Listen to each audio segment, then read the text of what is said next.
Hey guys, it's Charles and Z. How are you this morning? Way to the intro. Welcome back to our channels, you guys. These channels. Hold on. Let me start over again. Welcome back to our channel, you guys. Happy Friday, or at least we're recording this on a Friday before we start work and before we start with our kiddos. Life update. If you can tell, different environment. We are finally moved into our house. Praise dance.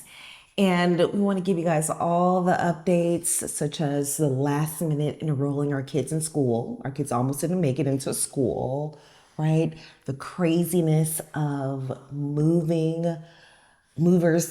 losing some important things, and just kind of where we're at now in life. But wait, before we get into it, as always, our family keeps on growing and growing. Thank you so much.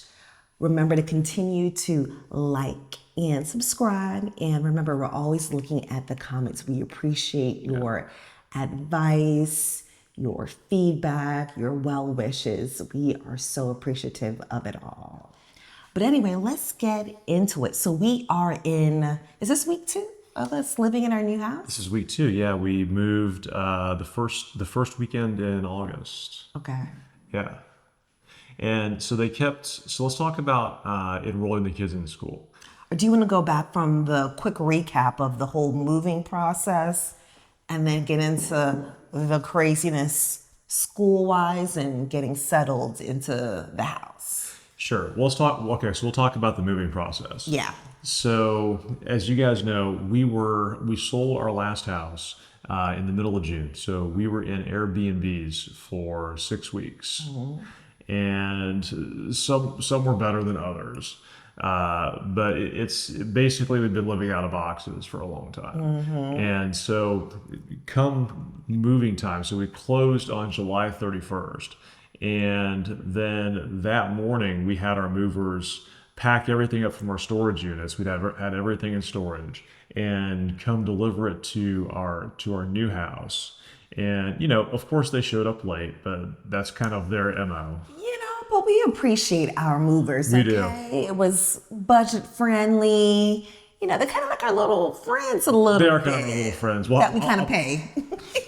I'll put up the other video about our wildcat movers. Yes, but we're appreciative. Absolutely. I'm sorry, my love. Go ahead. Now tell me this. If you had to do it over again, would you use a legitimate moving service, or would you use like some dudes that we found like we did?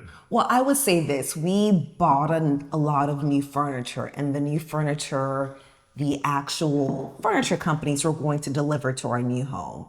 So yes, I would do it again because we didn't have a lot of expensive or too many sentimental pieces that we needed to be handled with care, delivered to our home. Now, if it was different and I had a lot of expensive furniture that I wanted to carry over from our old home to our new home, I would have invested in legitimate movers at least. Mm-hmm. What about you? I think I agree. So what ended up happening was we used these guys who work for a different moving company, but they wanted to do our stuff on the side. And so, it was like renting U-Haul trucks, and they come up, they do it on the weekends and stuff like that. And boxes don't get inventoried. There's not good labeling. So some things that we thought we were gonna like, we had like a keep pile, and we had a take to Goodwill pile, and we had a take to trash pile, and we get over to our new house, and not everything that was in the keep pile is at our house. And so, like our au pair, our nanny, they, I think, donated a suitcase that had some things that are like sentimental, like some things from her family. So that was a thing. Yeah, I think you have to just have realistic expectations. And I think for the most part we did, meaning we knew we weren't going to get first class, the red carpet laid out mover wise. So some things were annoying, but for the price that we paid, at least for me, I expected there was going to be some snafus in the mix of it. And you kind of got into it a little bit. We were, still in the process of kind of unboxing, getting our house together. And our au pair, our nanny who helps us with our kiddos, who's amazing, she's like, Z, have you seen my yellow suitcase? I'm like, I'm sure. I'm sure, because I do remember her giving her suitcase to the movers to go into storage. And so I'm looking, everything at this point has been delivered at our home. I'm like, oh, are you sure? If it's not, I'm looking in boxes. And she's like, yes, it's so important. My aunt, this is so sentimental. She gave it to me as I moved to America. And I'm like, oh, she started bursting in tears. And I'm like, oh no. And I knew at that point, it didn't make it. We had realized a few items at that point were just gone. And I'm like, oh no, though. Because I did feel really bad because this was something that our family gave to her. And I knew. And so I messaged her. I was like, hey, how do we make this better? Yeah. And what was your suggestion on that? Well, I suggested obviously that we give her the money to buy whatever things back that she needed that was gone. Sentimental things you can't replace, but she was getting ready to take a trip, and actually that's one of the things that we've been going through this week is she's been gone for the week because she took a trip to Puerto Rico on.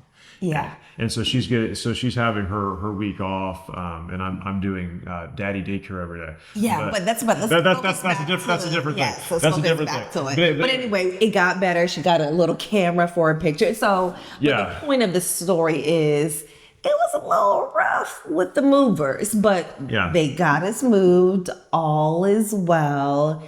Now, don't open up our closets or our garage. Some things might fall down on you. We're still in that process in week 2. But with the move-in, though, it was right before the school year starting for the kiddos.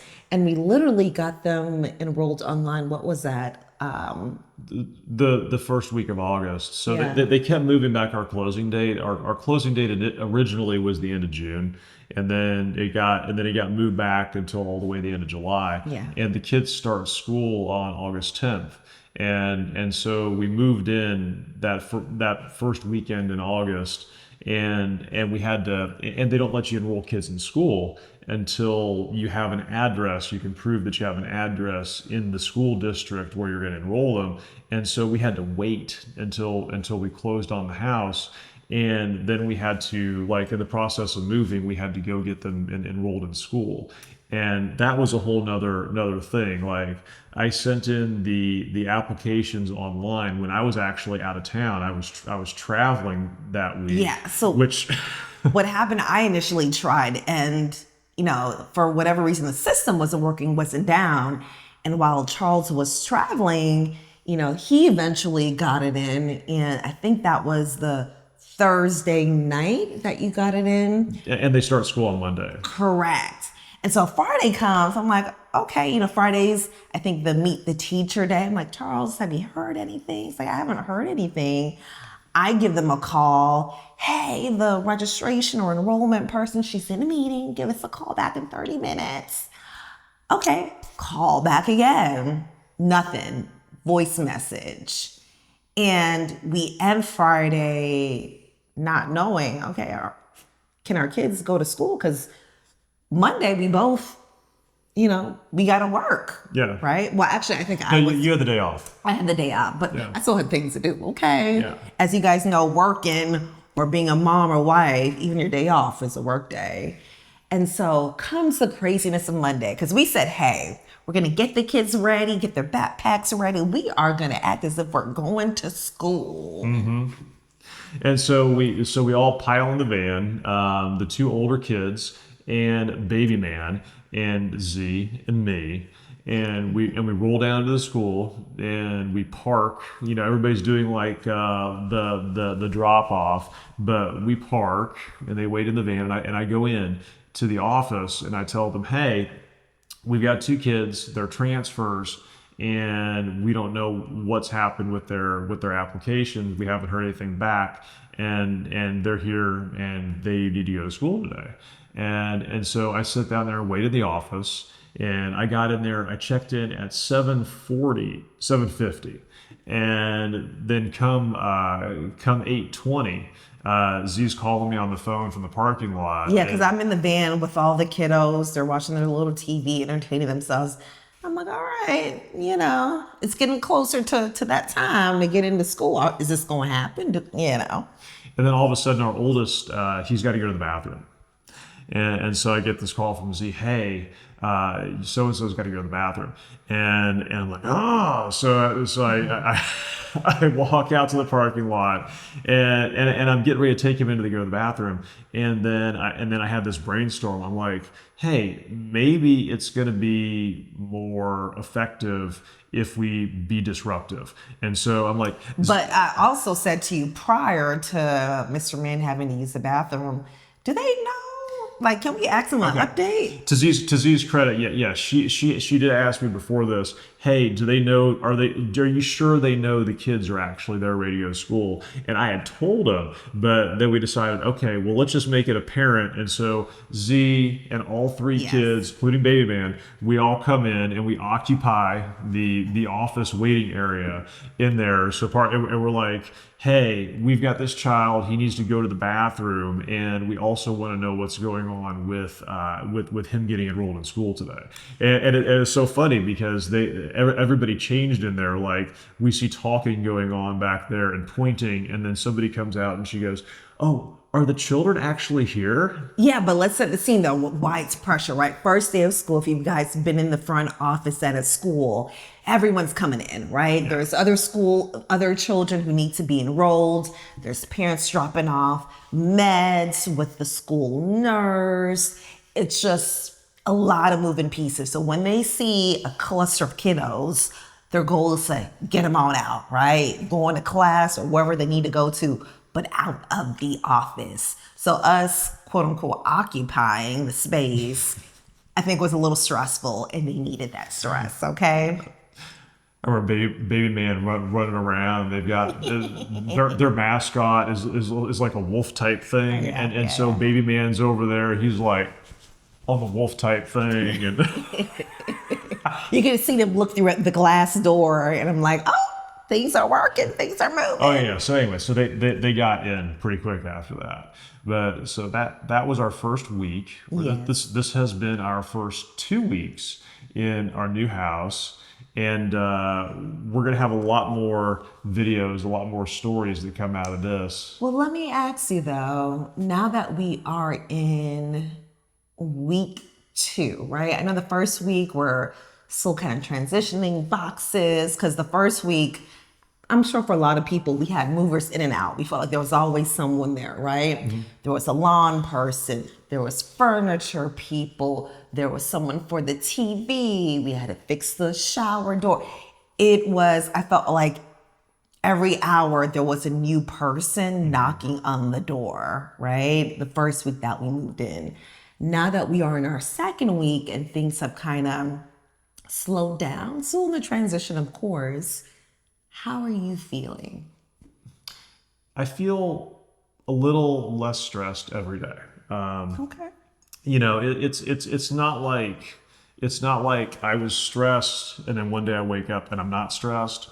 It's like I'm stressed and every day it comes down just like a little tiny bit is what I would say. Is this starting, and I know it's our home, but it's a new space. Is this starting to feel like home for you? 100%. Okay. 100%. And I'll tell you, one of the things that's actually lending to itself to that is that we did something downstairs in this house that I think was really important. And now we're going to talk about this more in another video, but the way our house is designed, the upstairs is where the kids are. Their bedrooms are up there. They have a playroom up there. And the downstairs has the other bedrooms, the adult bedrooms, but it's more or less centered around a giant great room that has a kitchen on one side and it has our dining area in the middle, and then on the far other side, it's got a fireplace, and it's just a large, big open floor plan space. And normally, when they build this house, people put the TV over the fireplace. Yeah, I think it's a common thing. A lot of people do that. Pretty much, I think pretty much every house has a TV over the fireplace. And so we're building this house. I said, I don't want a TV. Like, we have this big, beautiful room. It's got all this, it's this big open floor plan. We've got these wall sliders, and we've got a nature preserve behind us. I don't want a TV. I don't want to be in there. At our old house, we had a TV that was visible from the place where we ate with our kids. And so, usually we would kind of succumb to the pressure from the kids and like let them turn the TV on, and so we'd go on a lot of time. We're having meals and things like that. But this time when we built this house, I'm like, I don't want a TV downstairs. And it's amazing. It's amazing. Like, when you're downstairs in our house, it's quiet. When the kids come downstairs from upstairs, they're ready to engage with you because they know, like, there's no options. Yeah, they come prepared in their mind. And it's funny because when I was telling Charles this a while back, when I was growing up, it was fun. I enjoyed sitting at the table with my parents and my brother and talking, right? Talking about the day, talking about, things that would go on in my imagination. And every now and then we would watch TV, but it was a known thing that we were just going to sit there and talk, and it was fun, right? I thought my parents learned a lot about me. I learned about them also. And so with this new space, I've thoroughly been enjoying just engaging. Even when the kids are sometimes reluctant, like, we tell you about our day. Sometimes as they go on, then they get excited. They realize there was something in their day that they were excited about or that they were annoyed about. Right.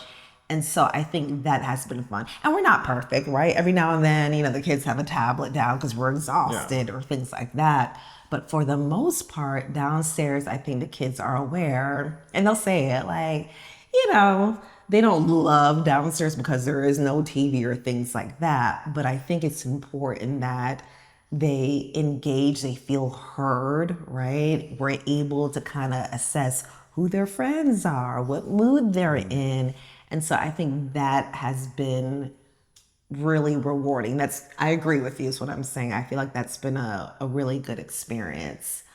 For me, I think creating this home, it has been a different experience. It's had its own struggles, which we've put videos about, but now being in the home, I do feel as if it's home. Still a work in progress. Charles and I love to do the interior design and all of that, and I could go hours and hours looking, but I feel as if our kids really love this space. They do. I was a bit worried with them, the quick move, because the old home, that's all they've known, right? Since they had memories and have been aware, that's the only space they've known. And we've jumped around from rental to rental, and that can be really disruptive. But I love, maybe, I don't know if we can have any videos where we can input like some of their, excitement for their rooms, but they really love the space, right? And every now and then they just talk about, I love that. I'm gonna go snuggle here. And I love that, because that was something that was important to me. I wanted to, I want to have a new space, but it's not just about me. But they've adapted really well to their new school. Granted, it's the first week, but they love the home. And so now that things are settling down, we're in the unpacking stage, this is home. It is. Well, anyway, on that note, comment below. How was your moving process? How's the process been when you had to settle into the new home? Give us some advice. Give us some well wishes. But on that note, we will talk to you guys later because we got to run. I got to run to work.